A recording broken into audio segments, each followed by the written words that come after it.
Good day. Here are the headlines from the Philippine News Agency. President Ferdinand R. Marcos Jr. has tasked the Maritime Industry Authority or MARINA to standardize the Philippines' maritime practices and operations to match global standards. In a meeting at Malacanang Palace on Wednesday, Marcos said the standardization of maritime practices can put in place programs that can address the problems and challenges cited by MARINA. During the meeting, MARINA Chief Sonia Malaluan asked Marcos to approve the updated Maritime Industry Development Plan 2028 or MIDP. Presidential Communications Secretary Cheloy Garafil said the MIDP 2028 is a roadmap aimed at building a strong and reliable Philippine merchant fleet in support of the National Development Agenda.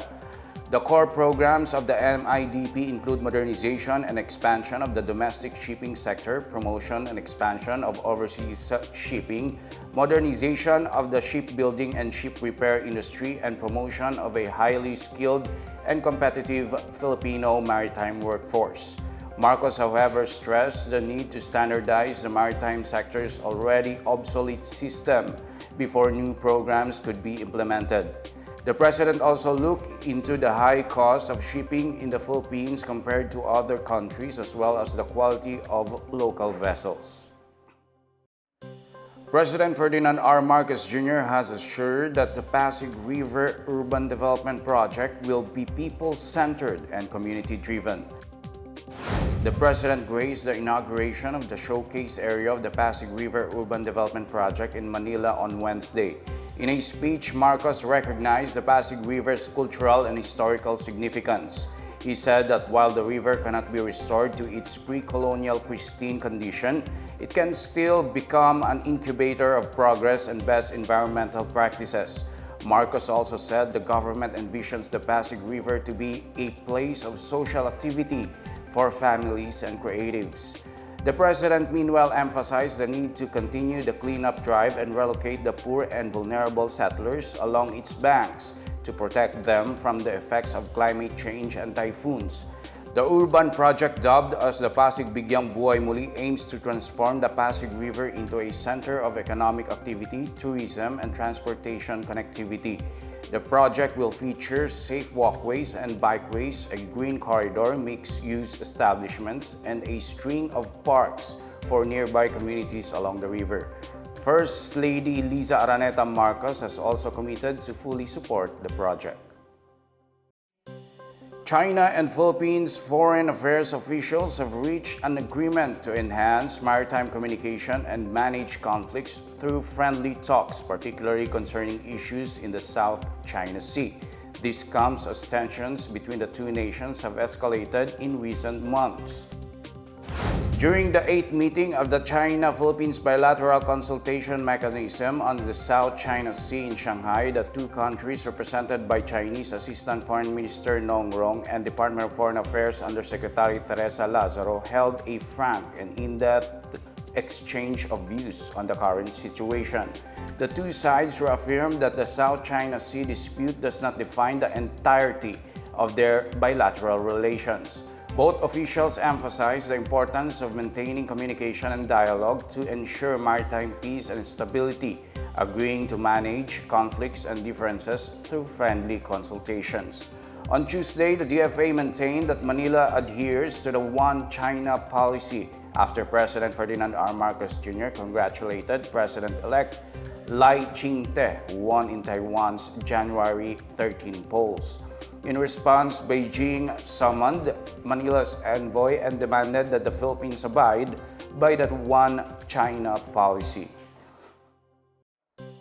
The Commission on Elections, or Comelec, has reported that signatures from 300 areas across cities and municipalities nationwide have been submitted regarding the proposal for constitutional reform through the People's Initiative.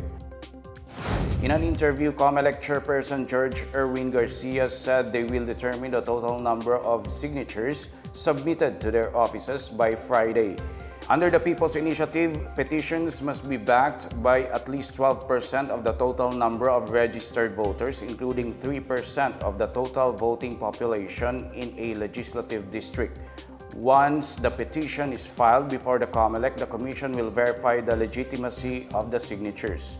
Meanwhile, Comelec spokesperson John Rex Lojanco stated that they would need 13 billion pesos for a possible plebiscite for constitutional reform through People's Initiative.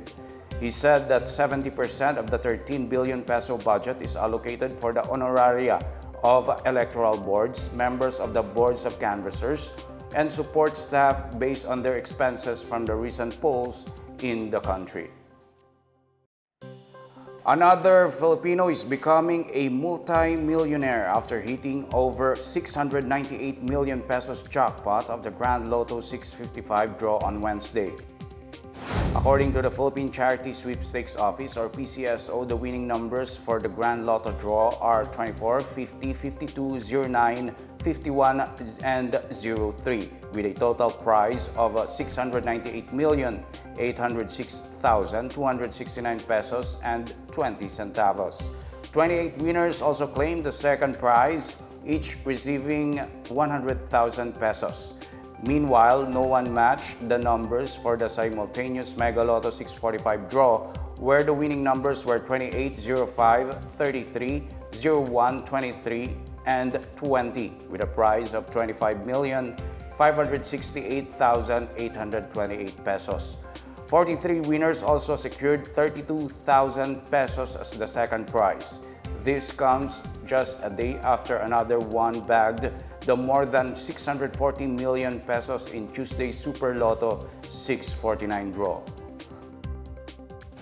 And that's the latest and the biggest stories on the PNA headlines. For more news updates, please visit our website pna.gov.ph or our Facebook and X account, Philippine News Agency. The PNA Headlines is also streamed via the Servicio Facebook page.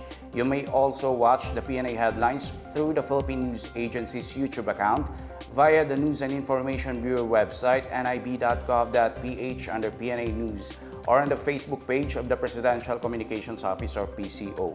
I am Wilnard Basilonia, and this is the PNA Headlines, bringing stories that unite the nation.